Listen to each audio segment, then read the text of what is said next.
Hey guys, it's Core Ross, and today we are talking about nerfs. So, if you play a live service game like Rainbow Six Siege, Valorant, Apex Legends, you might be noticing that there is more nerfs than buffs these days, and this is something the audience, of course, is continually talking about. I've especially seen this on my own channel, which covers Rainbow Six Siege. And right now, Solus and Fernier are lined up to get major nerfs in the next season. And most people think that the attackers right now are relatively weak and should be buffed. But it seems to be that the developers are mostly nerfing rather than buffing. And this brings us to a new Valorant dev blog that I found extremely interesting about balancing their live service game. And what I found especially interesting here is that all these different live service games that are run by completely different companies are all coming to the same conclusion, which is we want to nerf everything, only do a few buffs here and there, and this will help hopefully with power creep, it'll hopefully help with the health of the game long term, but then it does also take away short term the fun of the game. And I imagine that all these hero shooter players, especially the ones that have been playing the game for quite some time, and probably look back fondly on their memories of playing a brand new character that just came out and was very powerful and they were very enjoyable to play. And of course these days, new characters come out not nearly as strong, and that's potentially better for the game, but of course maybe less fun. So here, let's jump into a section of the dev video for Valorant that I think you guys might find quite interesting. With changes like these, we often see players ask, why not just buff our weaker agents to match our most powerful ones? And we hear you, buffs are fun.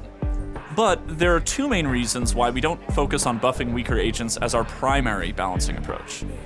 The first is that Valorant as a game is more than just agents. It's a tactical shooter. The Valorant experience is a balancing act between agent utility, lethal gunplay, and tactical map design. If we buffed all of our agents to match our strongest ones in terms of power, we'd run the risk of agent abilities overshadowing everything else. Instead, we strive to maintain a healthy power level for our agents, and then tune our roster accordingly.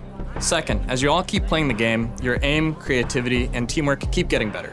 So you have to constantly reevaluate the game. For example, Jet from the open beta would be an absolute terror if she was unleashed on Valorant in 2024.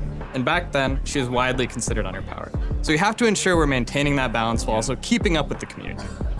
None of this is to say we won't ever buff agents. In fact, we'll talk about some buffs in a minute. But nerfing agents is also a very important responsibility of ours. It ensures that Valorant will still feel like Valorant for years to come. So yeah, this is actually probably the most elegant way I've seen this put by developers of live service game, and it does seem to be that every live service game is following this same kind of strategy of much more nerfs, bring things down to the point of where hopefully everyone's somewhat balanced, and a few buffs here and there at times, but sparingly. Now of course the question is this the right option? Because I think this takes a lot of fun out of the game. Now I'm not saying they're wrong, because I do think if you buff too much, you end up with something getting far too powerful, and then you end up with a problem. Nerfing too much, you never really end up with a problem apart from maybe an operator not being usable for a little bit until you can buff them back up. However, I do wonder if there is another factor here that these developers are missing out on, and that is the morale of the player base, which I actually think is super important. And if it's always nerf, nerf, nerf, buff, nerf, nerf, nerf, buff, then I think it is going to chip away at the morale of your player base, and then they're going to get more salty, they're going to get more resentful. And I see people commenting on Reddit and YouTube channels and all that, and they look as if they're 90-year-olds who are just complaining about everything in the world, and they look so depressed in the comment sections that I do wonder if this is a factor that all these developers are kind of not noticing, and it might be at some point it gets to a critical mass and it ends up killing their games rather than saving them. But of course, they might also be right, and this is the best way to keep a long-term game as a service going and maintaining it in a good way.